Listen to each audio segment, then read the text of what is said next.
எனக்கும் தெரியாது. ஒரு பப்பான்னு தான் அவரை நான் கூப்பிடுவேன். அது பாப்பான்றது வந்து சின்ன வயசில் பப்பாவாக மாறிடுச்சு எனக்கு தெரியல. அதனால் அதை அப்பான்னு தான் அவரை நான் கூப்பிடுவேன். ஸோ கேப்டனும்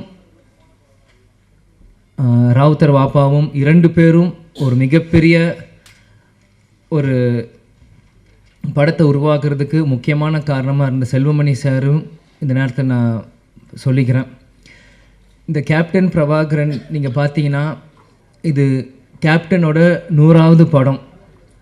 ஆனால் கேப்டன் மறைந்து ரீரிலீஸ் ஆகி இது கேப்டனோட முதல் படமாக நம்ம எல்லாருமே அதை கொண்டாடணும்.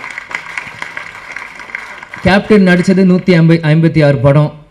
அதில் 100வது படம் கேப்டன் பிரபாகரன் தான் இது முதல் படம். இதே மாதிரி இன்னும் அவர் நடித்த 150 படத்துக்கு மேலேயும் இனி ஒரு வருஷம் அதை ரீரிலீஸ் பண்ணி இப்போ இருக்க யங்ஸ்டர்ஸ்க்கும் இப்போ இருக்க ஜென்ரேஷன் அந்த மாதிரி ஜென்சி கிட்ஸ் அப்படின்னு சொல்கிற மாதிரி இப்போ இருக்க ஜென்ரேஷன்ஸ்க்கு அன்றைக்கி கோல்டன் பீரியடில் சினிமா இன்றைக்கி வந்து டிஜிட்டலாக இருக்குது. அன்றைக்கி ரீல் காலத்தில் ரீல்ஸ் செல்வமணி சார் சொன்ன மாதிரி அன்றைக்கி எப்படிலாம் கஷ்டப்பட்டு இந்த மாதிரி ஒரு படைப்பை உருவாக்கணும் அவங்க இன்னி இருக்க ஜென்ரேஷன்ஸ்க்கும் ஃபிலிம் இன்ஸ்டியூட் ஸ்டூடெண்ட்ஸ்க்கும் இது ஒரு கேஸ் ஸ்டடி மாதிரி இந்த படங்கள் ரீரிலீஸ் பண்ணும்போது தான் அப்பற்பட்ட 80s 90s அந்த இருக்க டைரக்டர்ஸ் ப்ரொடியூசர்ஸில் எப்படிலாம் கஷ்டப்பட்டு ஒரு படத்தை எடுத்தாங்களோ இப்போ இருக்க யங்ஸ்டர்ஸ்க்கு அது நிச்சயமாக அது புரியும். இன்றைக்கி இந்த கமலா சினிமாவிலேருந்து நம்ம பேசிகிட்டு இருக்கோம். வரும்போது முதல்ல அந்த கமலா தேட்டர் ஓனர் வந்து நீங்கள் வெல்கம் டு கமலா அப்படின்னு சொன்னார். சின்ன வயசுலேருந்து கேப்டன் படங்கள் எத்தனையோ படங்கள் இந்த கமலா தேட்டரில் விசில் அடித்து நான் பார்த்துருக்கேன். ஞாபகம் இந்த தேட்டர் எனக்கு கொடுக்குது. பிறகு ராவுத்தர் பப்பாவும் கேப்டனும் எப்படிலாம் ஒரு ஃப்ரெண்ட்ஷிப்பாக இருந்து பல படங்கள் அவங்க தயாரித்தாங்க. அதில் 60-70% எல்லாமே மிகப்பெரிய ஒரு ஹிட் அந்த படங்கள் எல்லாமே. அதே மாதிரி பார்த்தீங்கன்னா கேப்டன் பிரபாகர் டெக்னீஷியன்ஸ் அப்படின்னு பார்த்தீங்கன்னா இன்றைக்கி இவங்க எல்லாருமே சினிமாவின் ஜாம்பவான்களாக இருக்காங்க. நம்ம எல்லாருமே ஒரு டைம் ட்ராவல் பண்ணி ஒரு 34 இயர்ஸ் முன்னாடி போவோம். இன்றைக்கி எப்படி அவங்களாம் அன்றைக்கி இருந்திருப்பாங்களோ இன்றைக்கி அதே வேகத்தை அதே உத்வேகத்தோடு தான் ஒவ்வொருத்தங்க பேசும்போது அவங்க நான் கண்ணிலையும் அவங்க இதில் நான் பார்த்தேன்.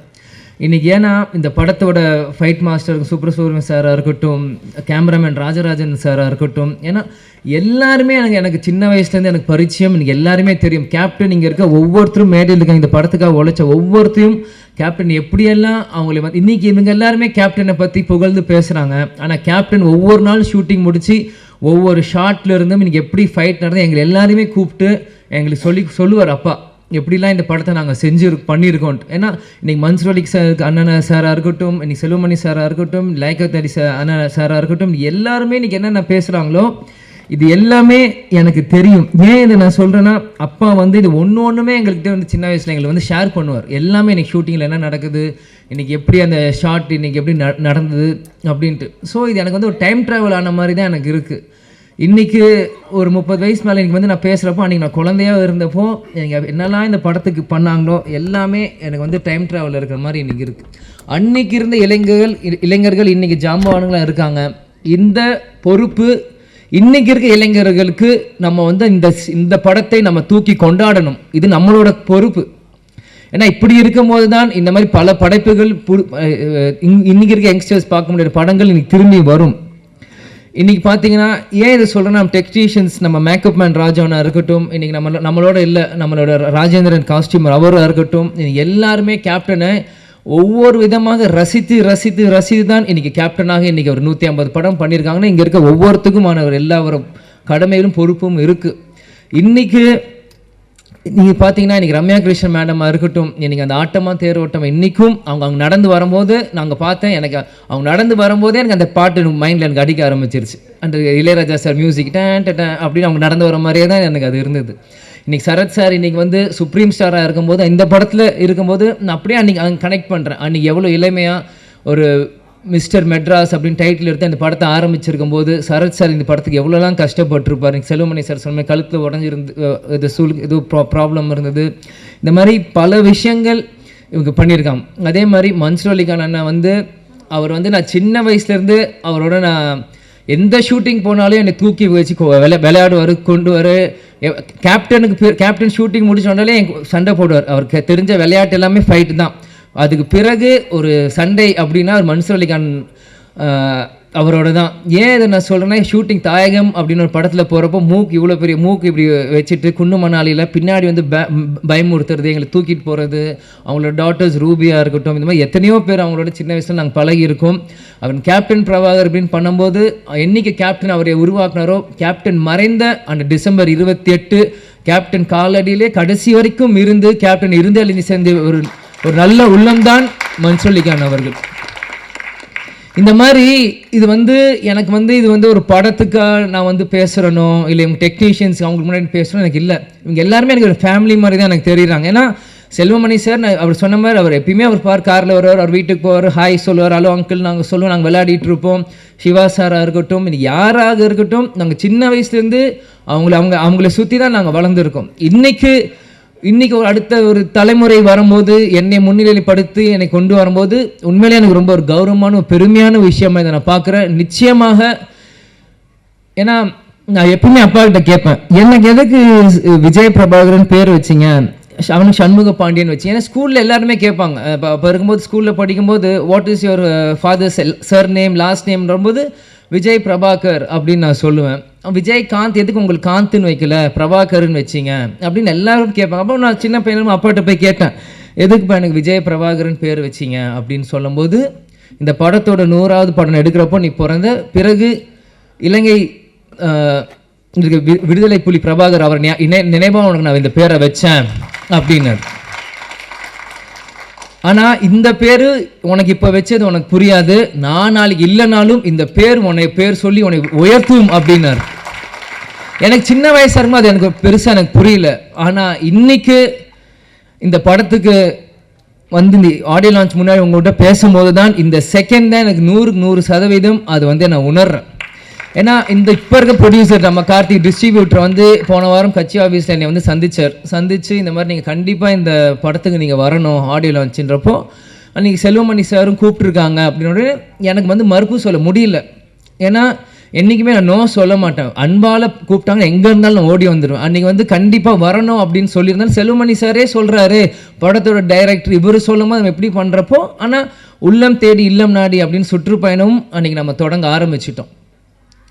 தொடங்குறப்போ எப்படி சொல்கிறேன்னு தெரியல. முந்தா நேற்று பார்த்தாதீங்க ஃபோன் கண்டிப்பாக வரணும் அப்படின்னு சொல்லிட்டாங்க. சரி வரேன் அப்படின்னு சொல்லிடுங்கன்ற. நேற்று திருப்பத்தூரில் பிரச்சாரம் போயிட்டுருக்கோம், பயங்கர மழை, வண்டி வரவே முடியல. என்ன இருந்தாலும் சரி நாளைக்கு பிரச்சாரம் முடிந்து நைட் 10 மணிக்கு மேலே கிளம்பி காலையில் வந்து சேர்ந்து இன்றைக்கி முன்னாடி வந்து நிற்கிறேன். ஏன்னா இதுதான் கேப்டன் எங்களுக்கு கற்றுக் கொடுத்துருக்கிறார். நீ நம்ம குடும்ப விழாவுக்கு போறியோ இல்லையான கவலை இல்லை, உன்னை அன்பால் கூப்பிட்டா நம்ம கட்சிக்காரங்களும் சரி சினிமாக்காரங்க யார் கூப்பிட்டோம் அந்த செகண்ட் போய் நிற்கணும்ன்ட்டு ஒரு வார்த்தை கொடுத்துட்டோன்னா அங்கே போய் நிற்கணும். இதுதான் சொல்லுவார், துளசி கூட வாசம் மாறினாலும் மாறும், ஆனால் தவசி புள்ள வார்த்தை மாறக்கூடாதுன்னா அது இது ஒரு முன்னுதாரணம். இதுக்காக இந்த 35 வருஷத்துக்கு பிறகும் இந்த படம் வந்து இங்கே ரிலீஸ் ஆகுதுன்னா கண்டிப்பாக அப்பா எனக்கு அந்த பேர் வச்சிருக்காரு. இந்த படத்தை கொண்டாட இன்னைக்கு லட்சக்கணக்கான தமிழர்கள் இன்னைக்கு உலகம் முழுவதும் இருக்காங்க. இந்த இடத்தில் நான் இன்னைக்கு கேப்டன் இல்லை, அன்னைக்கு நான் பிறந்தேன், ஆனால் இன்னைக்கு அப்பா நம்ம கூட இல்லை. இருந்தாலும் நம்ம அந்த இடத்துல போய் நிற்கணும், கேப்டனுக்கு பதிலாக நம்ம அங்கே போய் இருக்கணும். இந்த படத்தை கேப்டன் இல்லாட்டியும் எங்கள் அப்பாவை இந்த விஜய் பிரபாகர் நான் கொண்டாடுறோம் இந்த யூனிட்டோட சேர்ந்து இன்னைக்கு நான் வந்து இருக்கேன். அம்மா கூட சொன்னாங்க, எதுக்கு ஷம்மு தான் சென்னையில் இருக்கா போட்டேன், இல்லை நான் போகிறேன், நான் வரேன்னு சொல்லிட்டு நான் போகிறேன், எவ்வளோ தூரமாக இருந்தாலும் சரி நான் வரேன், முடிச்சுட்டு நாளைக்கு காலை நான் திரும்பியும் வந்து சுற்றுப்பயணம் நான் கலந்துக்கிறேன். ஆனால் இன்றைக்கி மற்ற இந்த படம்னா கூட நான் யோசிச்சிருப்பேன். ஆனால் இந்த டைட்டில் இந்த கேப்டன் பிரபாகருக்கு இந்த விஜய் பிரபாகர் கண்டிப்பாக வரணும், அப்பா இல்லாத நேரத்தில் இந்த விஜய் பிரபாகர் கண்டிப்பாக இங்கே இருக்கணும் அப்படின்னு சொல்லி வந்து இந்த விழாவில் நான் பங்கேற்றதுக்கு எனக்கு உண்மையிலே ரொம்ப சந்தோஷமாகவும் பெருமையாகவும் இருக்குது. நான் வாழ்ந்த இந்த வாழ்க்கைக்கு முதல் பலன் நான் அடைஞ்சிட்டேன் அப்படின்னு தான் நான் நினைக்கிறேன். ஏன்னா சின்ன வயசுலேருந்து எல்லாருமே என்னை வந்து பிரபாகரன் போது நீ அந்த படத்தப்போ பிறந்த அப்பாங்க இல்லை நான் எமோஷன் ஆகக்கூடாதுன்னு தான் இருக்கேன்.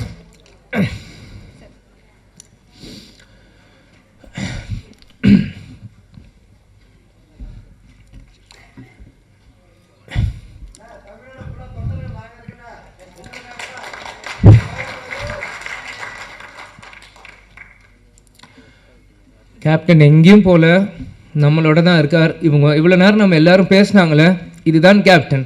கேப்டன் எல்லார் உள்ளத்திலையும் இருக்கார்.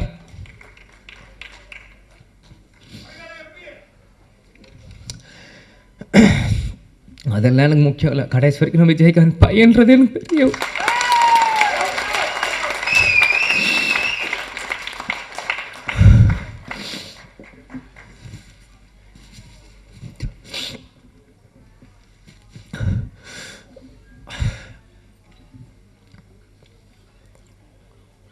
ஏன்னா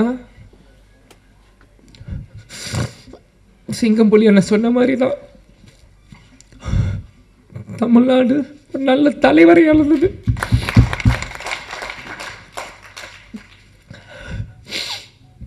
சாரி. ஏன்னா நான் அப்பா இறந்து 1 வருஷம் ஆயிடுச்சு, இன்னும் அழுதுட்டு இருக்காங்க. நிறைய பேர் கிண்டல் பண்ணுறான். இந்த உயிர் கடைசி செகண்ட் உலகத்தில் இருக்க எங்கள் அப்பாவை நினச்சிட்டே தான் நான் இருப்பேன். எங்கள் அப்பாவை நினச்சி தினந்தோறும் நான் அழுவேன்.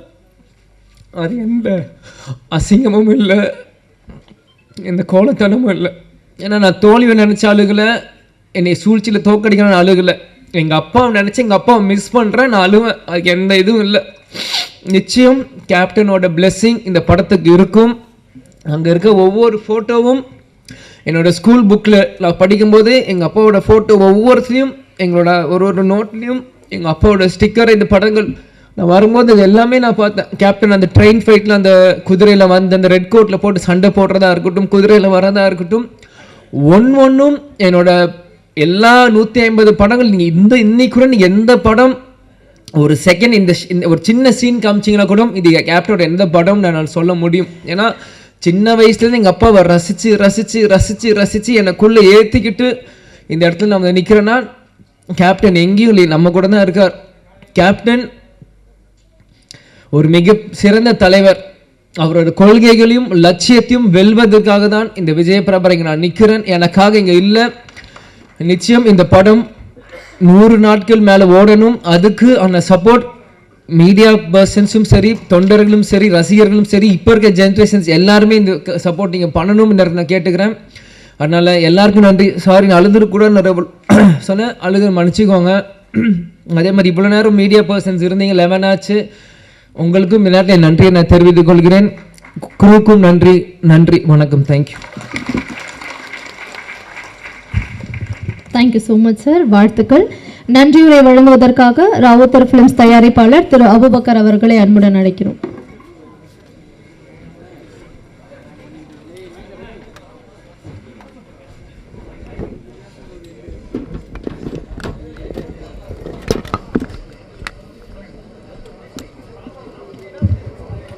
வணக்கம்.